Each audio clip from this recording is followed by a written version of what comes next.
अस्सलाम वालेकुम dear student. आज की वीडियो में हम डिस्कस करने जा रहे हैं इंग्लिश का एक और पास्ट पेपर जो 2023 है का है और ये पंजाब बोर्ड से रिलेटेड है। ठीक है, स्पेशली ये लाहौर बेस है और ग्रुप 2 से रिलेटेड है। ऑब्जेक्टिव टाइप हमारे पास 19 मार्क्स होंगे और 20 मिनट में हमने इसको सोल्व करना है।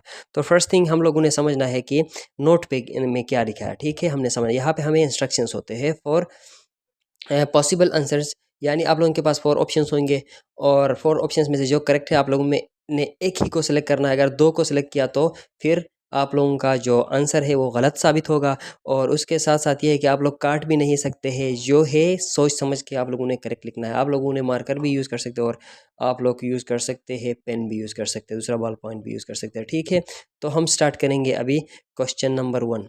तो क्वेश्चन नंबर 1 में ये है कि choose the correct form of the verb and fill up the bubble sheet. आप लोगों ने क्या करना है, वर्ब्स को इसमें एडजस्ट करना है। I dash him next Monday. अभी नेक्स्ट मंडे यहाँ पे टाइम की बात हो रही है, तो ये क्या है, यहाँ पे क्या होना है, नेक्स्ट बात में आने वाली चीज़ है। तो सा ये पास्ट में है, ए में सा है, बी में हैज़ सीन ये परफेक्ट का है और सी सीज ये प्रेजेंट सिंपल में यूज़ होना चाहिए। शेल सी तो ये यानी बाद में आने वाली चीज़ में विल इस्तेमाल करेंगे। ठीक है, the sun dash in the east. Sun rise, sun singular है तो इसके साथ जो है अगर इज के साथ कुछ है तो ठीक है। हैव राइजन ये सन सिंगुलर है, हैज होना चाहिए, ये भी नहीं हो गया। तो सन डेली बेस पे निकलता है तो सिंपली हम प्रेजेंट सिंपल को प्रेफर करेंगे क्योंकि प्रेजेंट सिंपल रूटीन्स के साथ यूज़ करते हैं। ठीक है, she dash since morning. Since आ गया तो आप लोगों ने देखना है कि ये प्रेजेंट परफेक्ट कंटिन्यूस होता है और परफेक्ट कंटिन्यूस में हमारे पास क्या है, शी के साथ हैज़ बीन स्लीपिंग। ये बी वाला करेक्ट है क्योंकि शी स्लिप नहीं होता है, कभी स्लिप्स होना चाहिए, ये भी नहीं और स्लेप्ट भी नहीं और दूसरा विल स्लिप भी नहीं क्योंकि हमारे पास सिंस है। सिंस हमें सब कुछ ये बताता है कि आप यूज़ करेंगे प्रेजेंट परफेक्ट कंटिन्यूअस। ठीक है, तो आप लोगों ने टेंस समझना बहुत लाजमी है। नेक्स्ट देखते हैं, हमारे पास क्वेश्चन है ही डेश 20 मिनट्स एगो। अभी एगो का मतलब टाइम गुजर चुका है, गुजर चुका है, उसके लिए हम मतलब पास्ट वाला टेंस इस्तेमाल करेंगे। लीव्स हम इस्तेमाल नहीं कर सकते, बी को हम नहीं कर सकते, सी को इस्तेमाल नहीं कर सकते। तो हमारे पास 2 ऑप्शंस रह गए, ए और डी। ए और डी में से ए पॉसिबल है, हम कर सकते हैं और ही के साथ हैज़ होना चाहिए, यहाँ पे हैव है तो ये भी रिजेक्ट हो गया, हमारे पास ए करेक्ट है। ठीक है, इसी तरीके से आप लोगों ने भी करना है। She dash English now. She now की बात हो रही है तो आईएनजी फॉर्म होना चाहिए। फिर उसके बाद हम क्या करेंगे, इज स्पीकिंग इज करेक्ट। हमारे पास दूसरा क्या है, स्पोक। स्पोक पास्ट की बात हो गई, पास्ट में हम नाउ इस्तेमाल नहीं करते।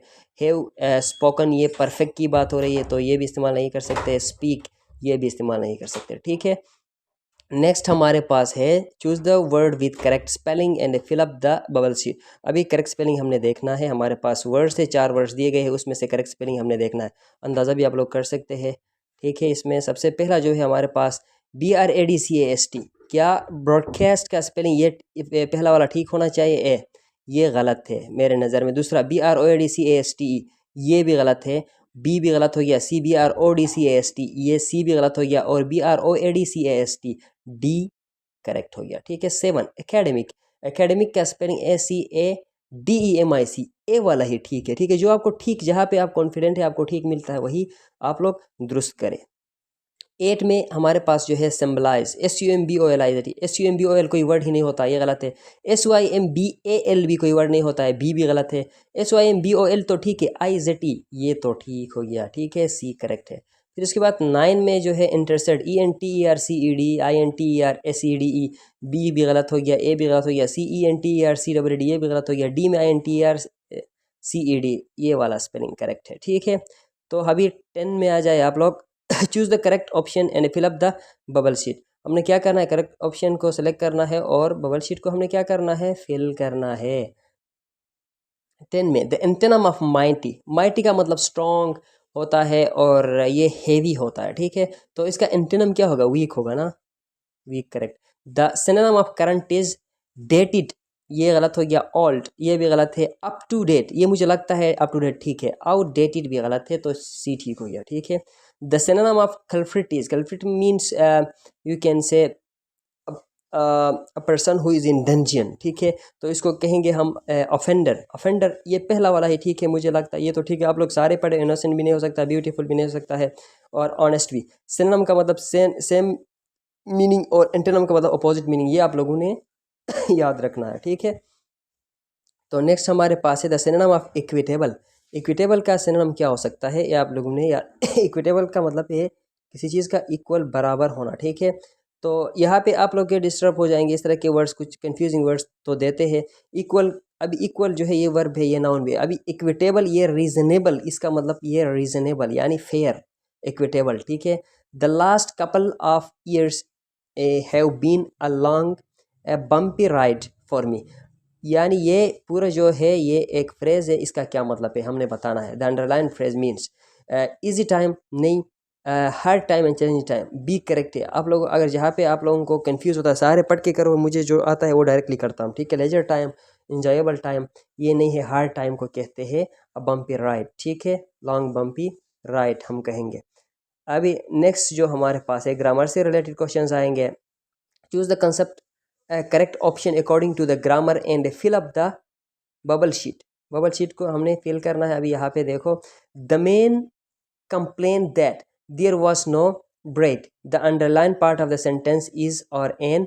हमारे पास क्या है, इज आ और एन। हमारे पास डिपेंडेंट क्लॉज होगा, यह इंडिपेंडेंट क्लॉज होगा, सिंपल क्लॉज होगा, रिलेटिव क्लॉज होगा। ये तो इंडिपेंडेंट क्लॉज है क्योंकि इसको हम अलग भी लिखे तो ये अपने लिए मानी दे सकता है। I am going on holiday tomorrow, what tense is it. अभी आई एम गोइंग जो है ये एम के साथ आई एन जी फॉर्म आ गया तो ये प्रेजेंट कंटिन्यूस का होता है। तो प्रेजेंट कंटिन्यूस को सर्च करो, यहाँ पे कौन सा है, यहाँ पे प्रेजेंट कंटिन्यूस सी है। तो आप लोगों ने एक एक पढ़ के करना है, ठीक है। अच्छा, उसके बाद हमारे पास जो है नेक्स्ट 17 है। Everybody enjoys a good movie. The underlined word is a in dash pronoun। अभी ये प्रोनाउन कौन सा प्रोनाउन है हमने देखना है। तो ये रिलेटिव प्रोनाउन है, नहीं है। ये पर्सनल प्रोनाउन है, नहीं है। इंट्रोगेटिव प्रोनाउन है, नहीं है। इंडिफिनिट प्रोनाउन है, नहीं है। तो ये डिस्ट्रीब्यूटिव प्रोनाउन है असल में। चलो इंडिफिनिट प्रोनाउन को हम चूज़ करते हैं, लेकिन ये डिस्ट्रीब्यूटिव है, आपने याद रखना है। 18 we postponed having the picnic, the underline word is in. ये अंडरलाइन वर्ड क्या है, having as a noun use हुआ है। आईएनजी फॉर्म तो है लेकिन एज अ नाउन यूज़ हुआ है, तो ये क्या होना चाहिए, मेरे ख्याल में ये जेरंड होना चाहिए। तो ये इन्फिनेटिव टू के साथ आता है, ये नहीं है।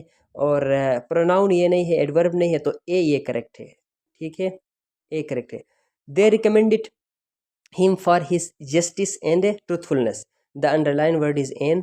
कंक्रीट नाउन नहीं है, बी एब्स्ट्रैक्ट नाउन, ये एब्स्ट्रैक्ट नाउन करेक्ट है। और मेरे ख्याल में इसके साथ 19 एमसीक्यूज हमारे कंप्लीट हो गए। So thank you for watching. अगर आप लोग इस चैनल पे नए हैं तो सब्सक्राइब करें और हर नए पेपर सुन लें। Thank you so much.